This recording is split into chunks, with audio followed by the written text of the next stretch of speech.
So आज Sunday आहे आणि आज वर्षाने शेवभाजी बनवायचं ठरवलंय. मी त्यासाठी शेव वगैरे घेतली आहे आणि मला ना असं वाटतं मी काहीतरी तिच्यासोबत प्रँक करावं. प्रँक मध्ये ना मम्मीला पण इन्क्लूड करूया, म्हणजे कशी अजून मजा येईल. पण शेवटपर्यंत बघत राहा, काय मजा येईल बघायला.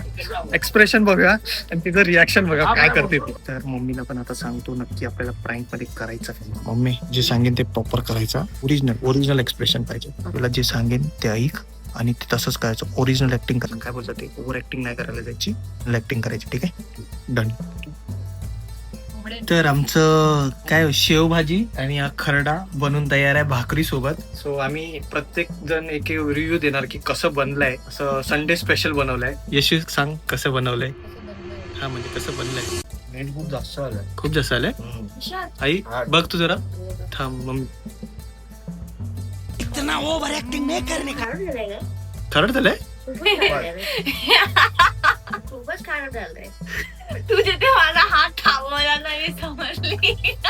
अरे हे काय फालतूगिरी आहे म्हणजे तो असं कंट्रोल नाही राहत जरा पण. आणि तुम्ही लोक काय रे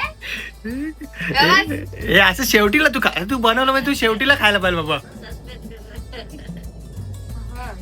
हा खारड झाले खारड.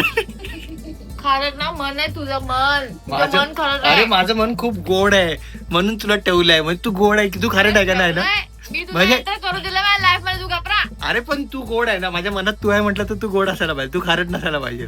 या जेव्हा शेवभाजी खा आणि खरडा खा. ह्या माणसाची बकवास नका ऐकू. शी यार, असं मला असं अनसक्सेसफुल मला असं वाटतच होतं. कारण की ही कधीच कुठल्याच गोष्टीला मला असं सक्सेसफुल होऊन देत नाही. ना प्रँक ना सरप्राईज पण असं खोलून टाकते मला पटपट. तुला करता येत नाही. तू नीट कर, सक्सेस होईल. Okay, I am learning. आणि हे बोलताना कॅमेरा तिकडे होता. असं वाकडा होता. मग ओके, कोई नाही. माणूस पडून हारून शिकतो. मिक्स करा. लिंबू पिळला तर मिक्स होऊन. चला आपण जेवून घेऊ. आंबट आहे फक्त तेवढं. लिंबू पिळला तर मिक्स कर. बाबा काहीतरी झालं तर आहे, वाईट तर झालं आहे माझ्यावर. नको खाऊ.